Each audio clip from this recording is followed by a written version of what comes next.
बिस्मिल्लाहिर्रहमानिर्रहीम। अस्सलाम वालेकुम। मेरी आप सभी से इल्तिजा है कि एक मरतबा दुरूद इब्राहिमी पढ़ लीजिएगा। बिस्मिल्लाहिर्रहमानिर्रहीम।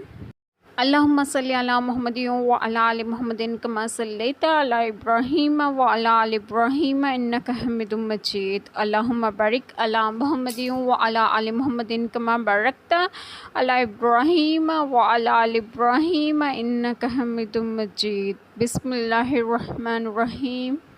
जबकि इससे इसके रब ने फरमाया गर्दन रख। अर्ज़ की मैंने गर्दन रखी इसके लिए जो रब सारे जहान का।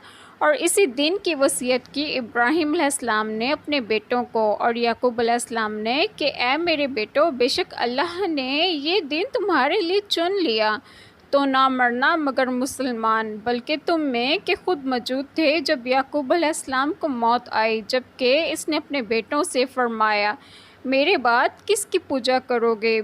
बोले हम पूजेंगे उसे जो खुदा है आप अलैहिस्सलाम का और आपके वालिदों इब्राहीम अलैहिस्सलाम, इस्माइल अलैहिस्सलाम, इसहाक अलैहिस्सलाम का एक खुदा, और हम इसके हुजूर गर्दन रखे हैं।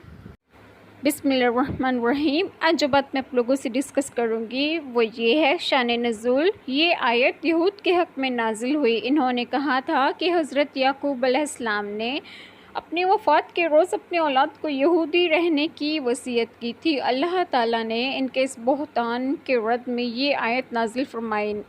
मायने ये हैं कि ए बनी इसराइल, तुम्हारे पहले लोग हज़रत याकूब अलैहिस्सलाम के आखिरी वक्त इनके पास मौजूद थे, जिस वक्त इन्होंने अपने बेटों को बुलाकर इनसे इस्लाम व तौहीद का इकरार लिया था, और ये इकरार लिया था जो आयत में मज़कूर है।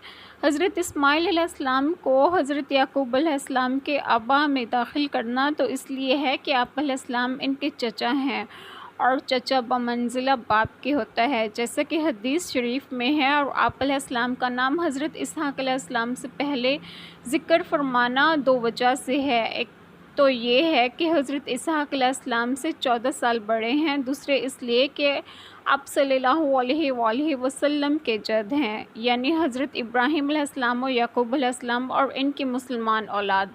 अल्लाह तबारक व तआला हम सब के तमाम गुनाहों को माफ़ फरमाएँ और हमें सिरात मुस्तकीम की राह पर गामज़न करें, और आप सबको आपके घरों में खुश व खुर्रम रखें और सेहत व तंदुरुस्तगी भी दें। आमीन। जज़ाकल्लाह खैर।